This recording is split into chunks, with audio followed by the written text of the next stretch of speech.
What's up everybody, welcome back to a brand new video on Lexalexus. Today I'm so excited because we are predicting the final part of the EFL season with the playoff finals. That's why I'm predicting the playoff finals for all three league games with the EFL, Championship, League 1 and League 2. So League 2 I'm actually going to do separately. On the left hand side of the screen you're going to see my League 2 playoff final prediction, which is against Carlisle and Stockport, two brilliant teams, but I'm really excited to see either one of them play League 1 football next season. You'll also see two Premier League predictions as well, with Brighton, Man City and Manchester United and Chelsea, them two being the last two Premier League midweek games. Now, in a separate video, maybe coming tomorrow, you will see me predicting the final round of the Premier League season. Incredible, isn't it? You'll see me stream the Championship Playoff Final too. So I'm just giving you a bit of an insight in terms of my schedule.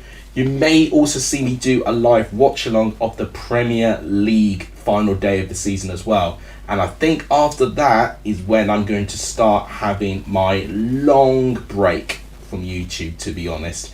And what I want to do as like a thank you to you guys is that I don't want to leave, like on that term on a stream, for instance. I definitely want to do a video. I am wondering if you guys would like to do a Q&A, because I've not done one in a long time. A lot has changed in my life since I've last done any sort of Q&A as it sorts. And you know what? I think he'll, leave you guys with something really nice for you to go back on. So if you guys want that, smash that like button and let me know in the comments as well if you would love to see it as well. But without any further ado, let's start predicting these finals. So I didn't really explain in my intro, but I'm basically predicting the two games in full, which is Barnsley Sheffield Wednesday and Coventry Luton. Let's start off with the League 1 playoff final.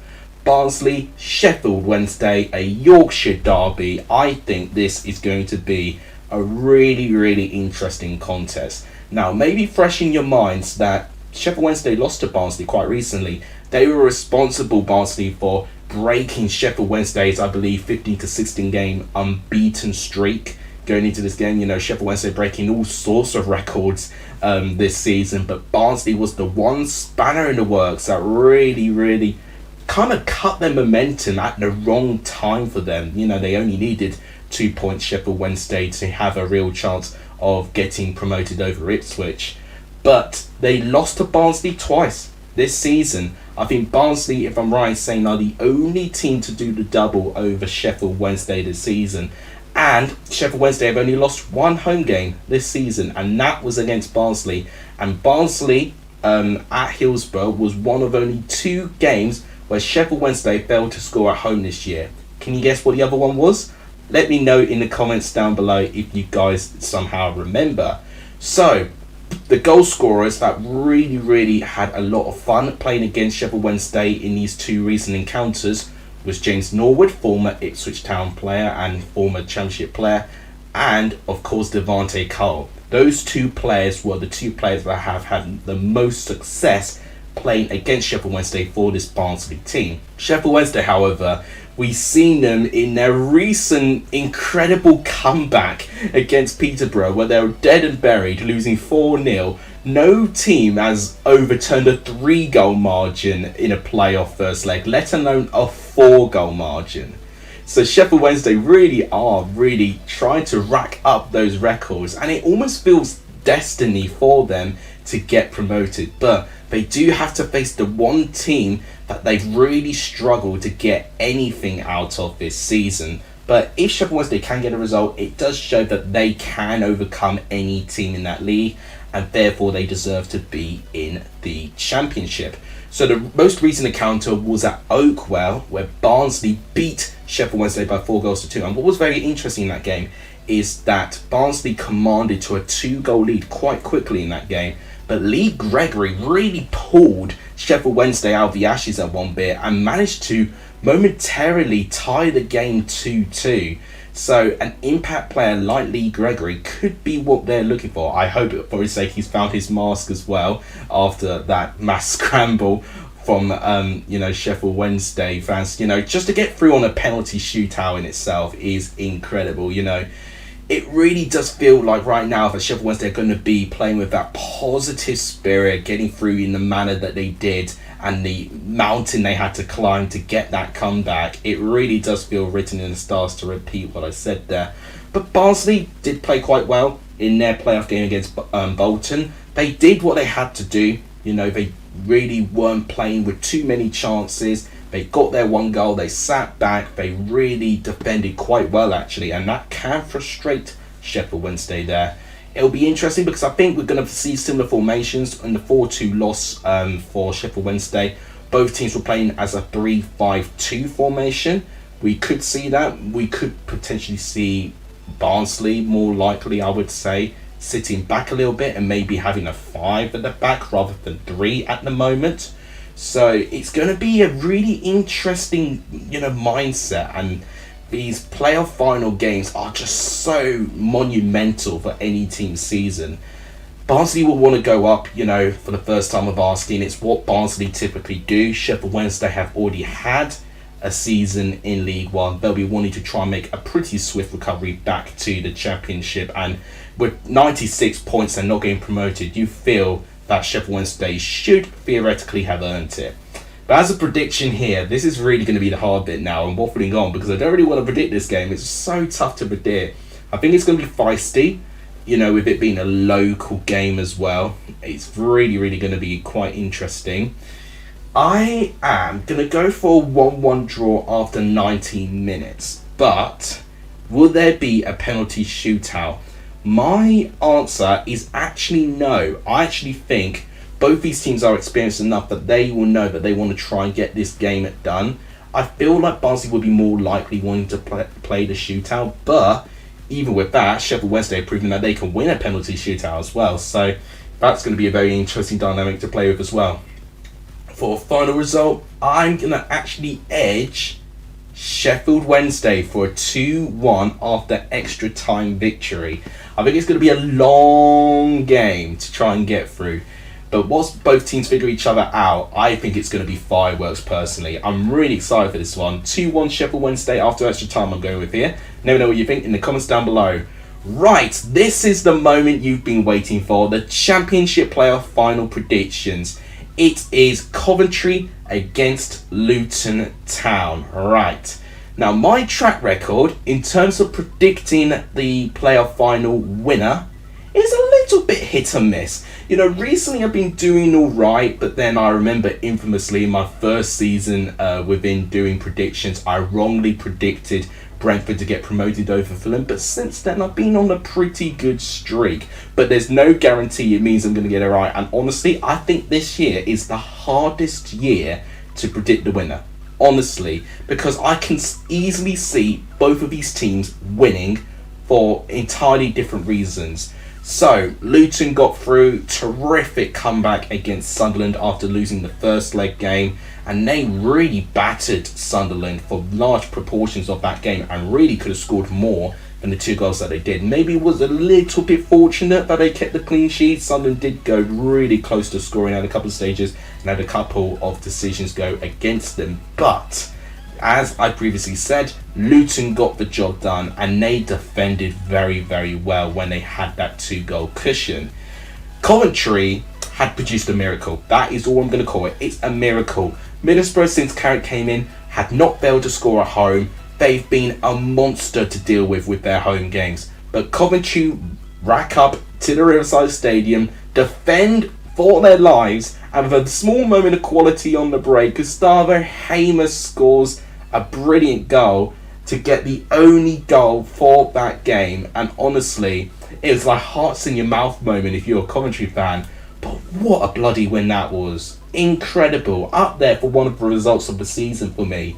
And what we're left with here is an incredible underdog story for both of these teams. So, for Luton Town's case, their underdog story practically comes to what they are as a team, really. For where they started within this decade to go from the conference to this position here to be within one game of Premier League football is quite frankly outstanding, and considering that they've had it tough as well with Nathan Jones leaving halfway through the season, they really could have easily capitulated, but they didn't. Rob Edwards comes in and actually I think improves Luton Town as well. Since he came in, they've been able to grind out a couple of good away results very, very recently, and actually defensively have looked so much better too. Coventry has had a monumental rise, and honestly it is incredible to see what Mark Robins has done when he's returned to this Coventry team. It is quite astounding that Coventry within Luton as well, let's not forget, within 5 seasons ago they were both playing against each other in League 2. But Coventry, League 2 was a very unfamiliar territory for them. They had a really tough period in around 2016-17 when they were relegated from League 1. And I think were bottom of the league as well, correct me if I'm wrong. But they really were struggling. They had administration knocking down on their doorstep. They had the whole issue with the Wasps and themselves with the Ricoh Arena. They had to ground share with a couple of clubs to support themselves financially. They managed to move back to the Ricoh, and normally known as the CBS Arena now.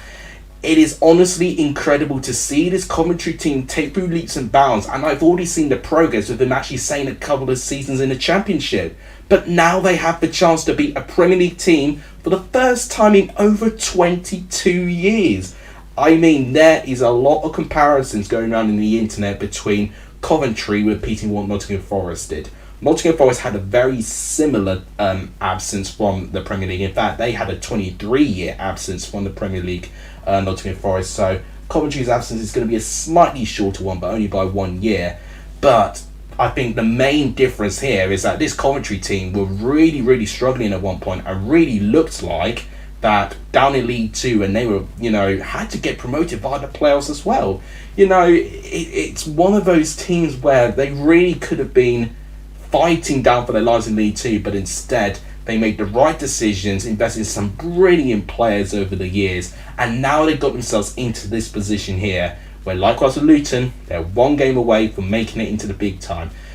And this really sucks for a neutral supporter, because I would love both of these teams. I'd love both of these teams to be in the Premier League next year. I can't imagine how much Premier League football is going to help both of these teams' communities going up to the Premier League as well. The coverage they're going to get already is great, but it will be astronomical for both of these teams, especially for Luton Town's perspective, if both of them go to the Premier League as well. Honestly, can we just change the rules? Can we just send both to the Premier League? I really want to see them both in the Premier League. And my fear is that I said exactly this exact quote. This came from me last year. Will Huddersfield have a tough season after losing out in the playoff final? And what happened? Huddersfield fought for their lives and narrowly avoided the drop. My fear is that whoever doesn't go through, will they have a monumental sink down the Championship table? Because ultimately, losing, Premier League football within just 1 game, it kills you mentally. It really does. In terms of these two teams, with their heads-to-heads, so it was 2 draws, 2-2 at Kenilworth Road and 1-1 at the CBS Arena. So the one at Kenilworth Road was the first one, and it was 3 goals in the first half. Carlton Morris with 2 for Luton, and Gyökeres getting 1 for Coventry, in between Carlton Morris getting that brace there.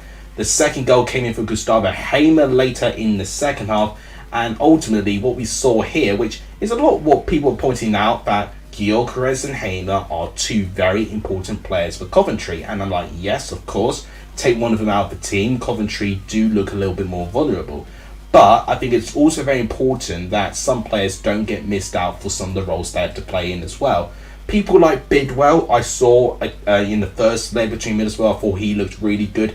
Eccles, who I remember I bashed, so Sunderland and Coventry was the first watch along I did this year, and all I did was bash Eccles any chance I could in like the opening couple of minutes or so. But since then, he's really proven to be an important player.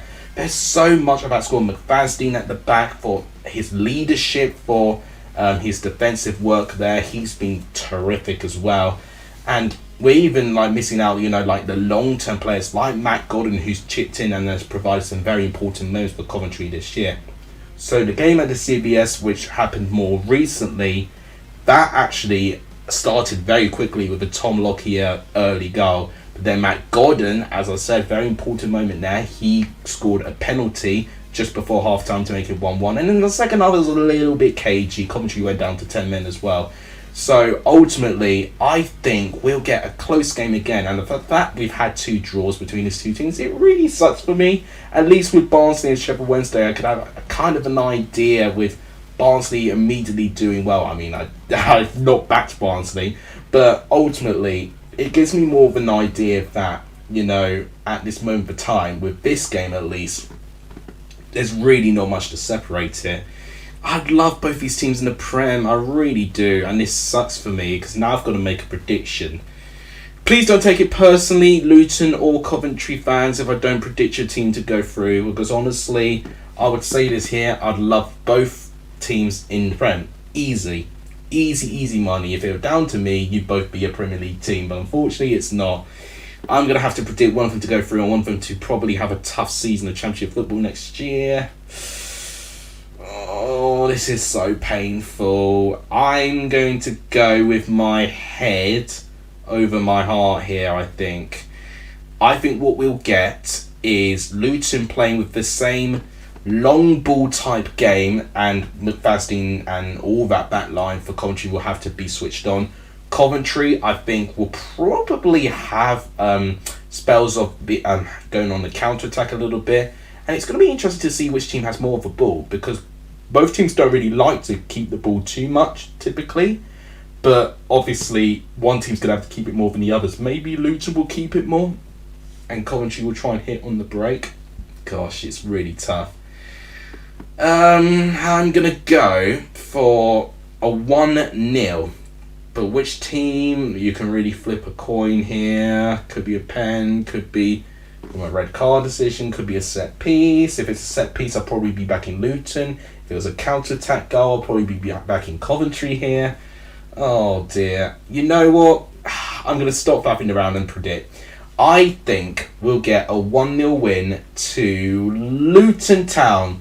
I just have a tiny bit more faith with their squad, what they've delivered over the course of the season, and playing actually away from Kenilworth Road, they've got the second best away form in the league. So they've clearly got a really good setup, Luton, when they don't play at their own ground.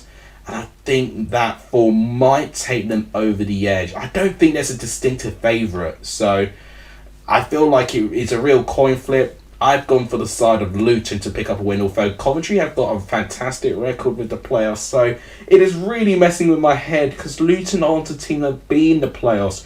Coventry have had that experience and have won it, but I've made my decision now. There's no going back. I'm going 1-0 Luton Town, but my gosh, I'm definitely going to be streaming that game. I want to see everything that happens in that game. Let me know what you think in the comments down below. So guys, that wraps it up for my final EFL playoff final predictions. So this will nearly conclude the whole step of the 92 teams being established into their leagues. So next video you'll see to me, either coming tomorrow or the day after, will be my final predictions for the final game week of the Premier League. I'm also going to be doing a stream of that final day of the Premier League season to see which 2 teams out of Leeds, Everton and of course Leicester will be joining the Championship, and which one of them survives. I mean, they'll probably feel a little bit lucky surviving with that points tally that all 3 are currently getting, but one of them has to survive, 2 of them have to go down. Which 2? That's going to be a tale for tomorrow's video. So this is going to wrap it up for the EFL content, at least in terms of videos. If you guys really enjoyed it and have really enjoyed my coverage throughout the whole season, smashing the like button really does help. Please hit the subscribe button if you haven't done so, as we're quite close to 2,000 subscribers. It really does help the growth of this channel. Please also share this channel too. All of that too really does help. Thank you guys so much for watching. You guys are legendary if you saw the end of this video, and as always, I'll see you guys soon, and good luck to Sheffield Wednesday, Barnsley, Luton and Coventry. Take care everyone, and I'll see you guys soon.